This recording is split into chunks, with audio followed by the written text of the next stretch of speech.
Welcome to my gardens again. It's a little before spring. It's March 18th, 2025. So you see the forsythia is just starting to pop open. I've been propagating that last couple of years. Project. I got to top this and take all the compost out that's underneath because this has been sitting for about 2 years.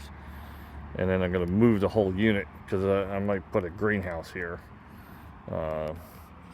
But so I have trying to bring back a rose that was dying. It was like a orangish color rose. I have imperial broccoli I put in. They've doubled in size since a little over a week ago. A couple things over here. I'm not sure if they made it. It's a lot of like creeping thyme and stuff like that. Last year was a fairly brutal season here in New Jersey with no rain for 3 months and high temperatures in the summer. So I had 3 blueberry bushes. I lost 2. That one's fine. So I just wound up putting these 2 in. A little different variety. It's a Blue Jay blueberry. A little bit bigger plant than that one, but we'll see how that goes this year. All my hellebora are ready to pop. So the trick with hellebora that I found is, so there's that palish green, and they have the pinkish, and white. I have the purple and white. These are rose quartz. And then there's a white one. Daffodils have come up. These are probably 30 years old, and I keep forgetting to move them. They have to be moved this year because they're just too tight. So this is one of my favorite ones. So if you look at the flower, it's a beautiful coloration, but it's called Shotgun Wedding. So that's really why I bought it. More daffodils I need to move.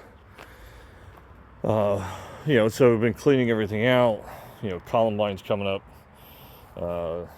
Some of the daylilies are coming up. The back, because of this huge evergreen, I get a lot of pine needles. So, the bugleweed, Jacob's ladder, it's very shady back here. And then I put in last year, and they seem to survive, the Japanese Skimia. That one's a little worse for wear. All the corbels seem to be okay, a couple of them. I think that was the one that the squirrels kept digging out. Some Oregon grape holly. I need to trim up some of the dead stuff, but they're ready to bloom. They're pushing out. Everything's early. Considering last year everything was late. Some of the wild daylilies I have. The lavender, snowberry. The front is just going through a little at a time. Since it's March 18th, you never know, we might get a frost. Hopefully not. We've gotten them the last 2 years here, a late frost in April, and it's a pain to cover everything. And all of the candy corn spirea is pushing out. This is one of my favorite. I got to clean these out. These are the only ones I haven't done yet. You see how red the leaves are, so they come out like fire engine red, and then start changing colors throughout the year. It's one of my favorite plants. We've got them all over the place. Roses are pushing. I strung up these again over the winter, trimmed them back. So the Helleborus, I forgot. The trick with the Helleborus, because I have a couple up front too, is one, is I cut them back 2 weeks ago. So like first week in March, you cut back all the big dying leaves, and then in that 2 week span, they just will just pop, and you'll have hundreds of buds on them. This I had to dig up. This was a failed. I should have known better. And the minute I tell everybody what I had here, if you watch one of my old videos, you'll know. But I ripped out all the plumbago. I started with 2 plants, and it took over this whole area. So I need to put in and move stuff around. I might put in. I have 2 peonies. They're purple. I might put them in here too, but I might not, because then once they bloom, there's nothing here. So I got to find something else to go in here. So this whole area, I'll back up. This whole grassy area, I'm gonna rip out. And put in, walkways through the garden and expand the garden up until, probably right around here, and just curve it around. Just add more gardens and more, perspective in the when you walk through the gardens. So I've been cleaning everything out. The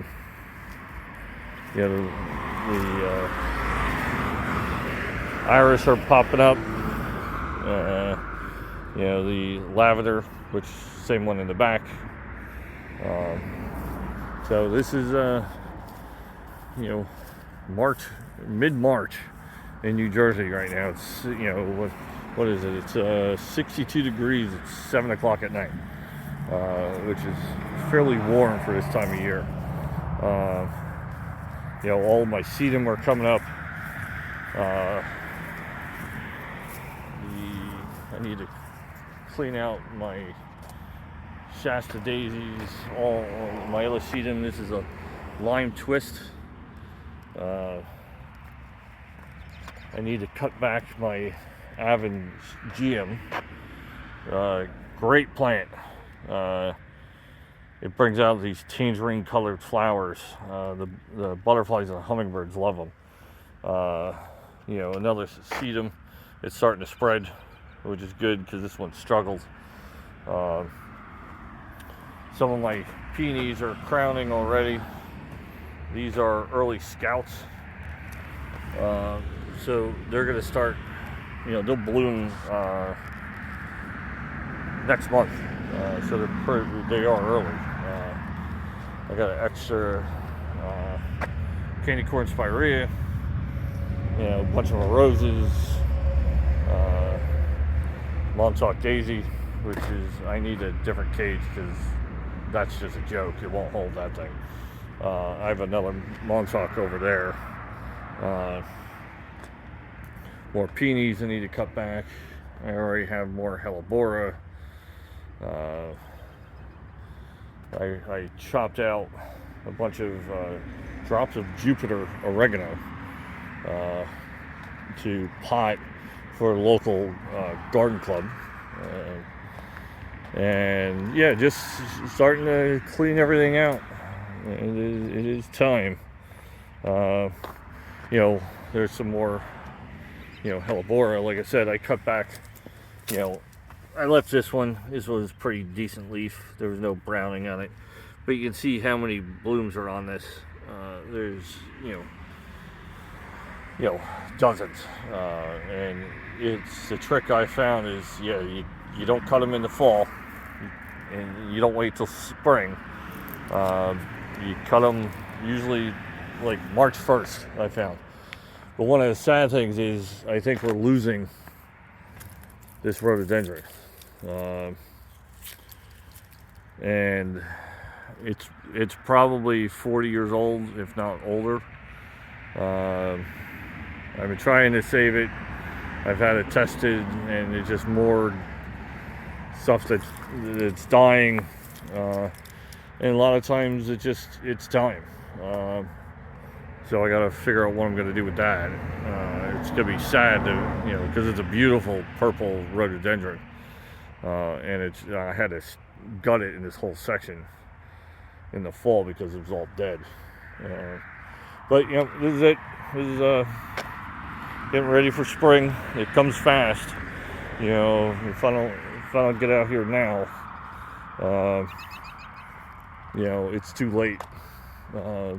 Either the leaves, because I put all the leaves into the garden to cover them over the winter, and if I don't get them out, it chokes out the plants. It's good mulch, but not when there's a thick cover over the plants. So I clean out inside the spireas and the sage and Myelospirea. I need to clean underneath my rose that I have, and then just keep going around from plant to plant to plant. But I focus on the stuff that I know is going to come up soon, like my iris, and it's all timing. So, but yeah, this is and the wine rack.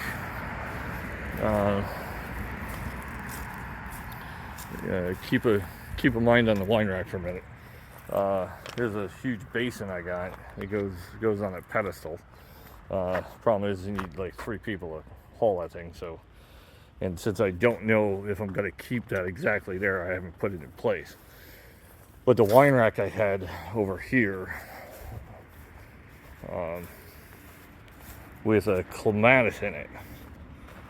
It was a Happy Jack clematis, so it was a purple clematis. And between the rosebush and the barberry, it just wasn't. It was getting tangled up in the barberry. It was getting tangled up in the rose. Now I have 2 clematis. I have one here and one inside here that climb up inside the cage. That one I need to move. I just don't know where.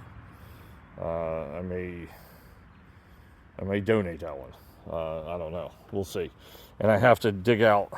I have probably 20 or so Walker's Low catmint. The yellow flags I have are babies. And I have them here. I have them in a couple other spots. I need to dig them out, put them in pots, let them grow out a bit, and either put them in a new spot or, again, local garden club, donations. But yep, that's it. Mid-March 2025. Thanks for watching.